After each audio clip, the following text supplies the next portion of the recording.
Bismillahirrahmanirrahim. Assalamualaikum warahmatullahi wabarakatuh. Perkenalkan, nama saya Gilang Satrio Wibowo dari kelas DG 4B dengan NIM 19064211030. Kali ini saya akan menjelaskan tentang buku yang sudah saya buat, yaitu Past Future Apocalypse. Mungkin beberapa orang ketika pertama kali membaca sedikit kebingungan ya tentang Past Future Apocalypse. Jadi sebenarnya past atau future. Jadi tema ini saya dapatkan setelah saya memainkan salah satu game yang bernama Nier Automata. Dalam game ini dia bersetting di tahun 11.945 Masehi. Dalam game ini sendiri terdapat banyak kehancuran yang ada di bumi, di mana gedung-gedung sudah hancur dan hewan juga berkeliaran di mana-mana.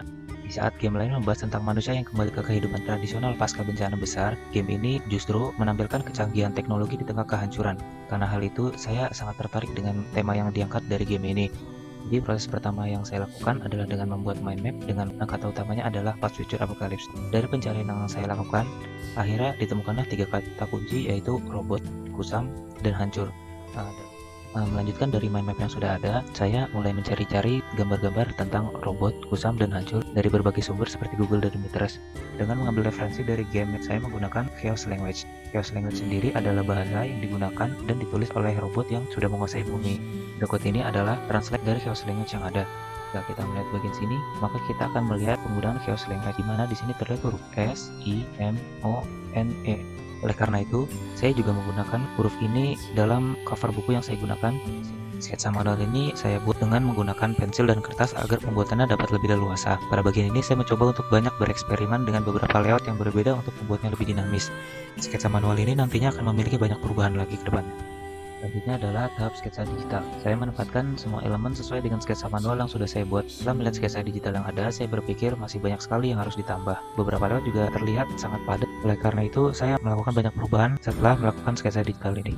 Setelah membuat sketsa digital, saya memperbaiki banyak kekurangan yang ada pada desain sebelumnya. Saya mengganti beberapa gambar yang tidak relevan, lalu mengubah layout yang terlalu ramai, dan juga mengubah beberapa halaman yang menurut saya kurang sesuai dengan urutan yang ada. Pada halaman 1, ini adalah halaman Prancis.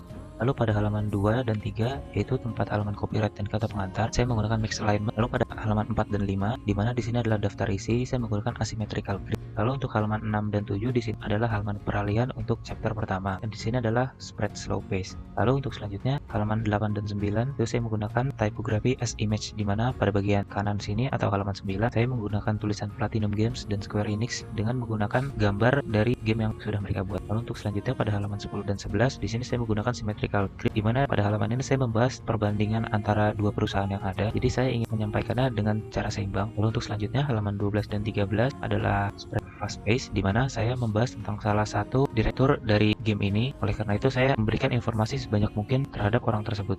Lalu untuk halaman 14 dan 15 juga sama dengan halaman sebelumnya, adalah spread fast pace, di mana saya juga membahas tentang salah satu art director dari game tersebut. Oleh karena itu saya juga melampirkan banyak sekali karya yang sudah ia buat. Lalu untuk selanjutnya adalah halaman 16 dan 17, di mana kembali menggunakan slow pace karena di sini adalah halaman peralihan untuk menuju chapter 2. Untuk selanjutnya adalah halaman 18 dan 19, di sini adalah image as content and visual concept, di mana saya menggunakan dua karakter yang ada pada game ini, di mana mereka sedang dibahas pada spread ini. Lalu untuk selanjutnya halaman 20 dan 21 adalah spread image as content and visual concept, di mana di sini membahas tentang 4 yang ada dalam game tersebut. Lalu untuk selanjutnya adalah halaman 22 dan 23, saya menggunakan asymmetrical grid, di mana ini membahas tentang user interface dan saya meletakkannya sedikit berantakan untuk menampilkan kesan dinamis dari UI tersebut. Lalu untuk selanjutnya ada halaman 24 dan 25 adalah kembali ke halaman slow pace karena di sini adalah halaman peralihan untuk chapter 3. Lalu untuk selanjutnya ada halaman 26 dan 27, di sini kembali menggunakan halaman slow pace, di mana saya ingin memberikan kesan misterius pada spread ini. Lalu untuk halaman 28 dan 29 kembali menggunakan image as content and visual concept, di mana pada spread ini saya menggunakan gambar dengan full satu spread. Lalu untuk halaman 30 dan 31 ini adalah daftar pustaka. Lalu untuk halaman 32 adalah halaman untuk biografi.